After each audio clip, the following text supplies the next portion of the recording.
This is Andi Purewal for Boxing Social in association with Betfred. I'm delighted to be joined by Peter Fury up here in Cheshire. Peter, first and foremost, how you been keeping? Good, Andy. Good to have you here. I appreciate you letting me come up, Peter. It's been a while since I've been able to see you, obviously COVID regulations, and then with the world and the way it is, it's been difficult, but it's a pleasure to catch up with you and obviously to come up to see a very impressive new gym that you've set up. Just, talk to me about kind of a reason to move here, Peter. Well, it's a big area. It's a property that we own, so he decided, Hughie, to build himself a gym. So it works, cuts all the traffic time down, no travelling and stuff, because everybody lives here. So it's home as well. So it's perfect for him, really. And it's perfect for Savannah. They've got their own private facility. And, you can concentrate. It's in the countryside. It's in a beautiful part of the country. So they've got the best of everything. They've got hills for running. They've got, everything we need here. So it's a good setup. Now, there's quite a bit to get through with regards to both Hughie and Savannah. Hughie obviously waiting for official confirmation if for sure that he's due to box on. We'll go ahead after Usyk-Chisora tested positive for COVID. Obviously, wish Alexander all the best with his getting better through that. And then in Savannah's case, she obviously picked up that WBO title with a very, very impressive performance and win over Hannah Rankin this past weekend. Let's start off there though, Peter. Just talk to me about how impressive Savannah was in your eyes. Yeah, I can't speak highly enough of Savannah and what she done, and the occasion, the world title, and everything else. I was very pleased with it. She done everything that was asked of her, and she done it with pretty much ease. She was very, very controlled in there. We was holding her back in the corner because obviously, it was just the game plan was to just keep taking it easy and just keep stepping it up piece by piece, and. When I think it come to like the fourth round, told Savannah to start upping the pace a bit and start setting her feet down and putting the shots in better, So that happened and it started to work, and it unfolded from there. What's been the most impressive thing in your eyes about Savannah since you began working together? What's been the thing that stood out? She's just come on. She's somebody. She's an astute learner. She listens. And she's a hard worker. You don't get to be the champion of the world for being somebody that's, struggled to train, or, we've never had me and Savannah's never had a wrong word. She trains very, very hard, and she does everything that's asked of her. Look, you can look at the glory of it now, but I look at what she's had to do to get here.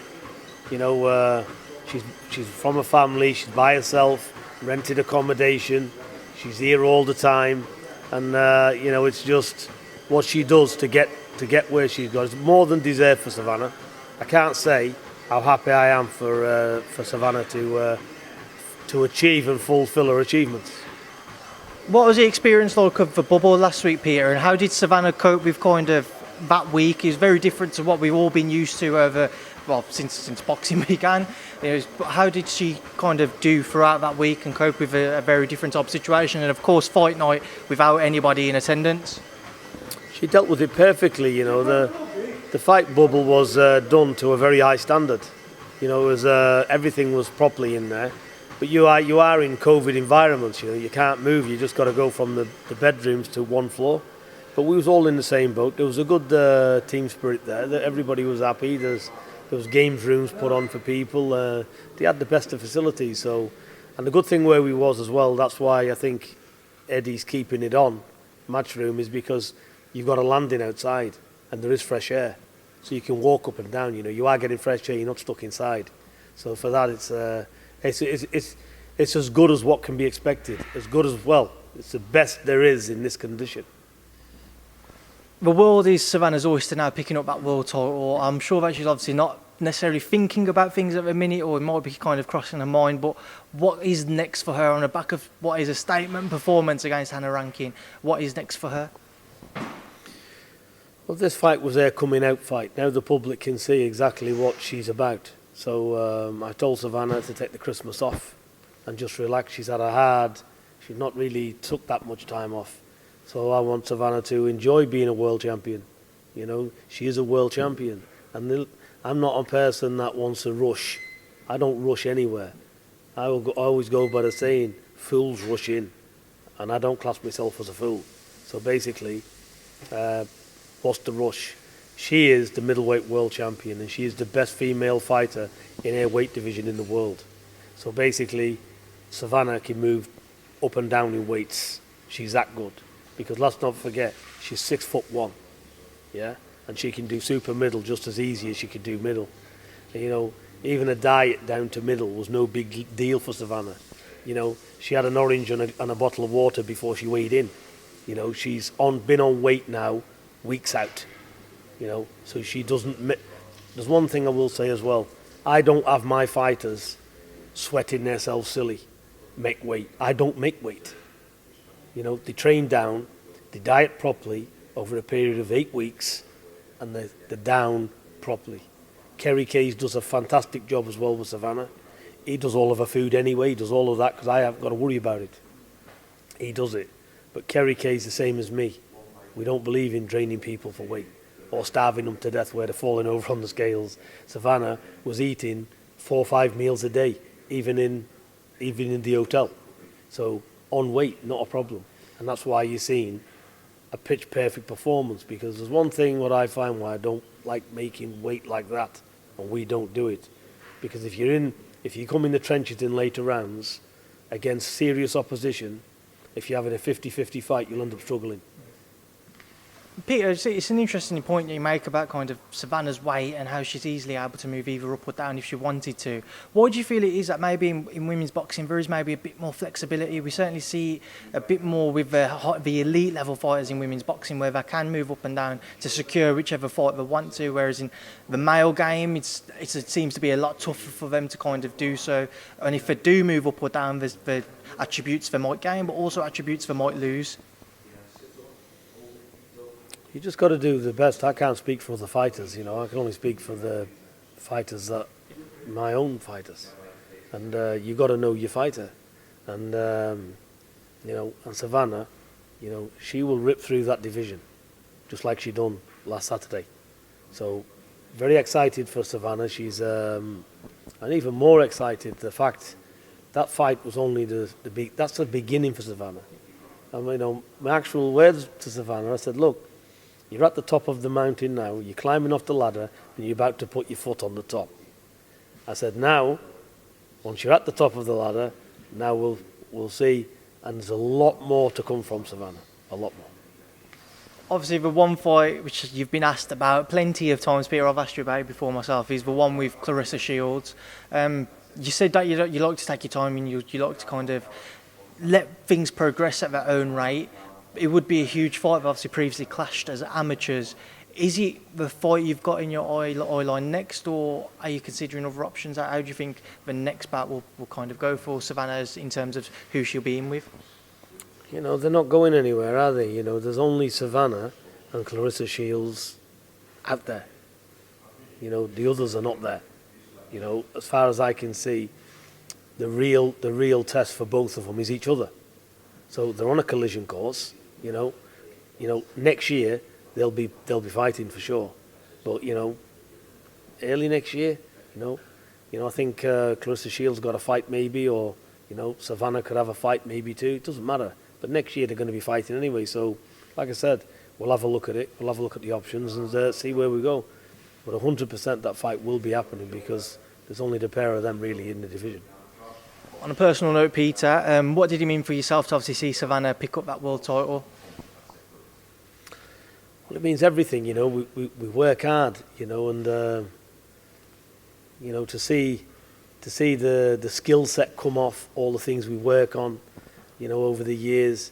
You know, people who understand boxing, that's not a 5-minute thing, you know. It takes years to develop that skill set, you know, to slip, you know, time the shots, relaxing, not pushing your shots out, finding your range steady. You know, I can't speak highly enough of Savannah and that performance. It was a mental and physical perfection there. You know, she did everything right, and she wasn't taking any shots either. I know it might look on the telly like she got a few in, but they wasn't landing. You know, she can miss them by fractions. Savannah, she's very, very good like that. So it's I was very impressed with it. It was very calm as well. You know, it was very relaxed. She never got out of.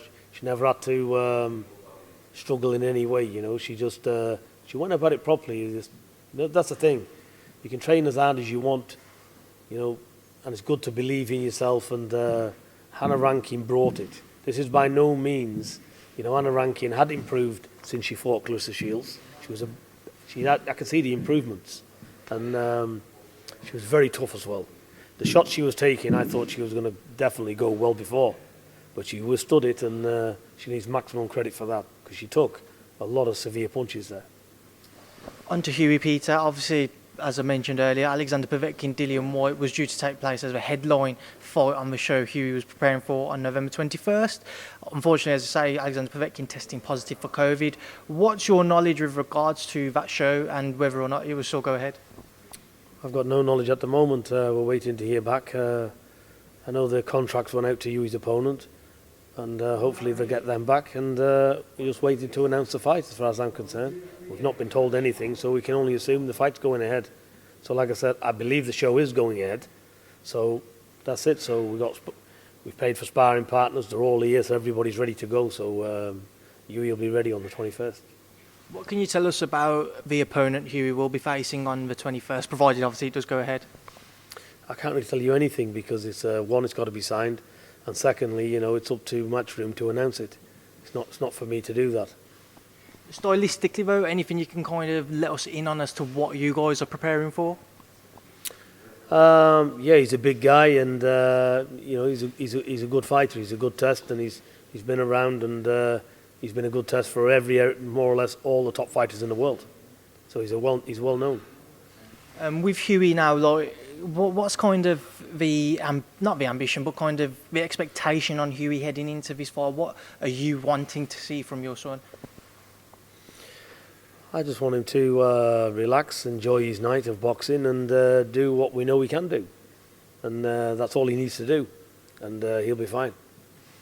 Hughie's obviously had vast experiences at world level, and I'm sure kind of not just in Hughie's case, with every boxer, this past 8 months has derailed any plans that you did have in place or you wanted to put in place. Moving into kind of 2021, are you thinking about how the year will play out for you guys? Is it hard to kind of get an idea as to what will happen? Not really. You know, for me, let's get a fight date, get the fight, take the fight. And, you know, next year, get a fight date, take the fight, take the fight. Hughie'll fight more or less anybody, so it doesn't matter. So it's up to them to get him a fight. That's for world titles, this and that. You know, there's a lot going on at the moment in the heavyweight division. So like I said, Hughie's time will come on how he performs. So you can only beat what's in front of you and do it very well. And then, you know, the public will be to see what Hughie's like now, which is a different animal in the ring to what he's ever been. So like I said, you know, people will get a sight of him, and I believe he'll be right in the mix anyway. So it's just a matter of time. But there's one thing for sure, when his time comes, he'll take it.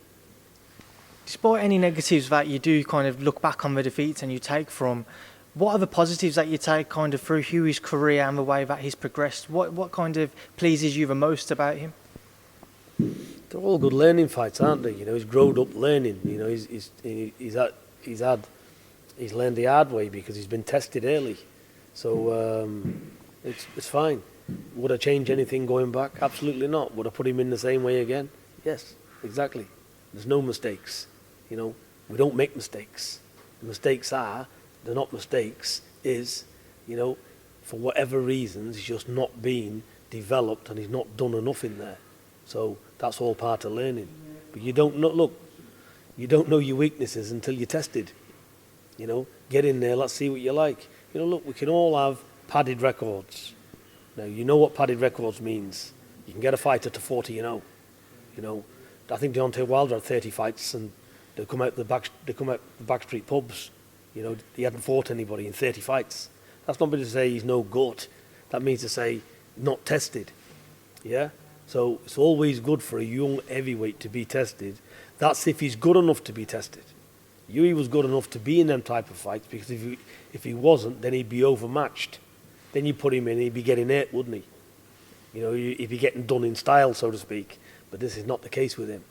You know, it's just a case where he needed to turn the corner mentally and physically due to his age, being a heavyweight. That's the only thing. But now, we're on a level playing field. He's just turned 26, and he's a different specimen today. He's trained down. He's 17 and a half stone or thereabouts, and like I said, when he fought Povetkin, he was 16 stone, still not developed. So it's very, very interesting. He's got a very big future ahead of him. Peter, let's touch on kind of that Alexander Usyk, Chisora fight from the past weekend as well.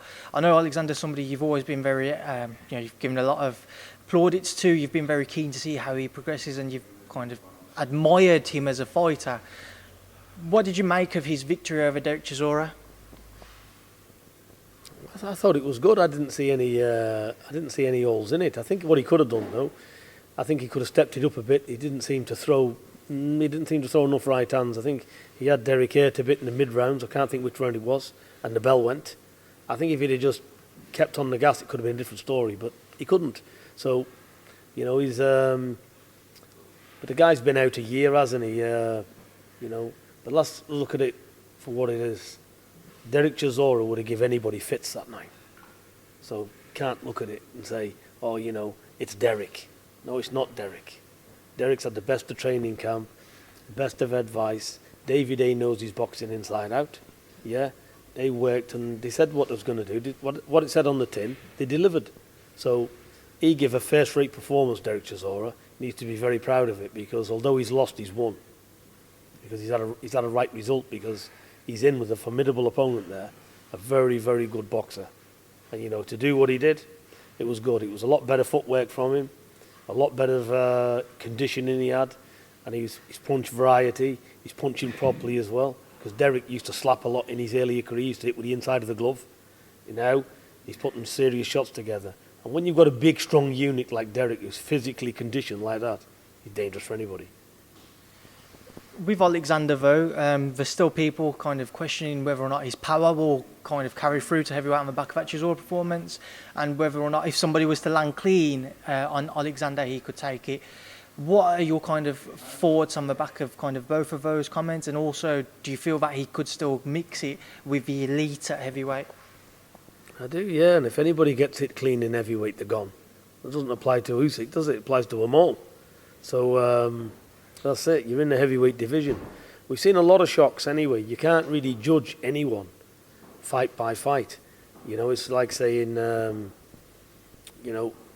getting back to Savannah, it's like saying, she's done a job on Hannah Rankin, and Shields had nowhere near the same type of fight, but yet Savannah's going to murder Shields. You can't say that, because that's not correct. Everybody's a different style completely, and fights are different. So like I said, he is in the heavyweight division. He belongs there, and he's definitely in the mix, Usyk. He's in the mix with all of them, because, like I said, it's like saying they can do this. Yeah, you can say size matters. It does matter to a degree, but you've got it to target. And, he's not carrying power where it doesn't affect people. He can punch, don't worry about that. Chisora, since he's come out and he said that he'd be happy with a rematch with Dillian Whyte, once again have a trilogy bout. Would that be a fight you'd be interested in if Derek stepped in on November 21st to see Whyte-Chisora for a third time? I'm not a promoter, I don't really know the score on that, but I know for Dillian Whyte they need a serious opponent that's going to sell, because it's pay-per-view for what the public's going to be up for and very interested in it. So it might tick the box, I don't know. So they need, I think they're going to need somebody that will tick the boxes on the pay-per-view side as well. So he needs to be in a serious fight.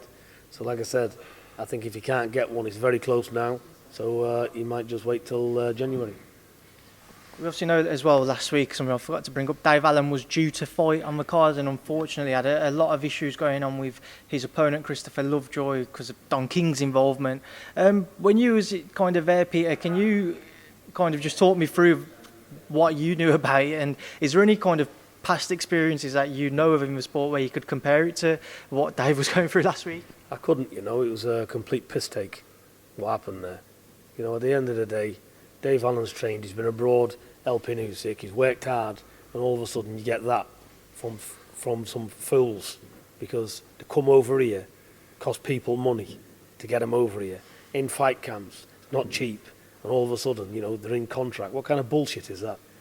And the guy hasn't fought anybody, nobody. We had a look at him, looked at his record, and I was shocked to see a 15 ranking. So obviously he hasn't got the 15 ranking. There's obviously somebody at the back of him, which is Don King. So Don King's got his ranking, paid for him and everything. Do you think Don King's going to just fatten the turkey up and let him come over and let somebody else cook it and eat it when he's reared it? So you've got to look at it that way, which is right. So Don King's right. The only people that's wrong is the opponent and his team for doing that in the first place.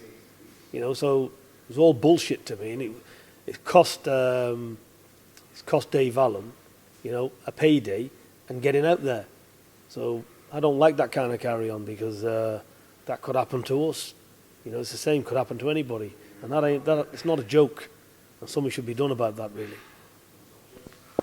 Moving forward once again, Peter, we're only, I think it's a week after Hughie fights. The boy Joyce is on. Looking forward to that one, Peter? I am looking forward to that. They're two good fighters, and that's going to be fireworks. He's got some, like I've always said about Dubois, he's got an excellent team. He's got Martin Bowers, isn't it? Peacock Gym, excellent trainer.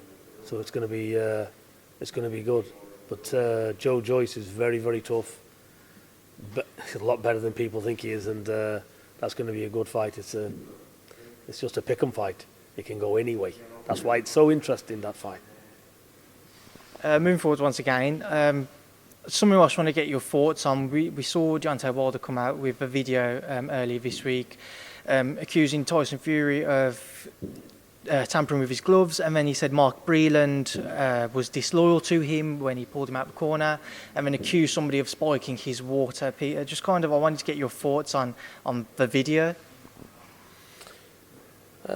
Wilder's entitled. Look, everybody's entitled to believe what they want to believe. I'm not involved in that in any way, shape or form. I've got nothing to do with it. I don't even know any of their business. I'm nothing to do with any of that period, so I don't know. Yeah. The only thing I can say, even if he believed it, some things you don't come out and say unless categorically you can prove them with hard evidence. And I don't think there is any evidence there, because, but he believes it. I'm not calling the man a liar. I'm not calling him a lunatic. He believes what he believes. But at the end of the day, it doesn't take you anywhere, because it'll just fall back on him, because everybody thinks they're dealing with a nutcase. So what he needs to do is get his act together, and it's a loss. So what? He can come back from it and prove his worth, and in the ring, because like I said, unless you got cast iron proof of things, no point speaking. I was going to ask you said Deontay can come back. Where does he go from here in your eyes? Who would you like to see him in the ring with next? He's a danger man. He's a big puncher, and that's just what it is. So he's dangerous for anybody, isn't he? He's a big unit, and I'm sure he'll come back again. Moving away from that one once again, just something I want to catch up with you on. I remember when we spoke when you was previously in the bubble, and obviously, unfortunately, you tested positive for COVID. I haven't said so far, but I hope you've obviously feel a lot better since then. I have recovered. I'm fine. I've no problem with me at all, and I'm very well. And like I said, I think 80% of the people survive it anyway. It's not a nice thing to get, but it is affecting a lot of people, so what can you say? We're in it, and we've got to deal with it. We obviously spoke just whilst you was waiting for your results to come back, and we touched on one fight we haven't had a chance to catch up on, Lomachenko versus Teofimo Lopez. I'm sure you'd have watched it, if not once, numerous times. What's your thoughts now? We saw what was a brilliant performance from Teofimo Lopez. It was a brilliant performance, but you have got to look at, Lomo never threw that many shots. So, when you see him in the hospital there, with his shoulder. I spoke to his management team because I was over with Usyk, and I was talking to him, and he did have the problem in the camp. His dad didn't want the fight. So that's what he told me. So he did have a genuine problem, Lomachenko. But like I said, that doesn't take all that away. It doesn't matter now. He took the fight, So he obviously took it believing he was going to win, and it didn't happen for him. He did lose that fight. It wasn't as wide as they said, but I did give Lopez the first 6 or 7 rounds straight, and then obviously Lomachenko started pulling it back, but he lost that fight. I wouldn't say ridiculously wide because it wasn't, but he just didn't do enough. This past weekend we saw Gervonta Davis during the night with a stunning uppercut in the 6th round to stop Leo Santa Cruz. Peter, just reflect on that for me, and would you be interested in seeing Gervonta Davis versus Teofimo Lopez? Yeah, look, he's a serious fighter, that Davis. He's tough as teak, isn't he? He's literally, what he done there, he brought him out. This is the quality of like this world opposition today, and you see, he's so tough. He let the other guy throw shots, let him throw a right hand, let him throw another one, and even took it, so as he could just set up his own. It was class, wasn't it? As soon as he was hit, it was over. Would you be interested in seeing, as I say, a little Lopez Davis fight up at lightweight? I'm interested in seeing them all. All these great fighters, they're not in dull fights, are they? Of course you want to see them. I'd love to see all of them. They're top fighters. And in that division now, it's red hot. You got some very good fighters. But I've got a feeling Lopez is going to be around for a long time. Peter, away from obviously Hughie and Savannah, who's the fighter that you currently watch and who kind of excites you the most, who you enjoy watching the most and kind of evaluating and seeing how and assessing their performances? Yeah, the fighters that you mentioned, there's all of them. There's a lot of fighters I like to watch. I'm a boxing fan like anybody else, and I like to watch all the top fighters. I like to see the young talent coming through as well, and I can't put names on them where one person, I just look at them, there's a lot of good talent out there. Peter, one thing that's just actually come to mind, Frank Warren earlier this week said he'd be happy to make Daniel Dubois versus Alexander Usyk if AJ vacated his WBO title. Your thoughts if that was to happen? Well, on experience, and you've got to say it'd be Usyk hands down. But then again, you've got the size, you've got the power.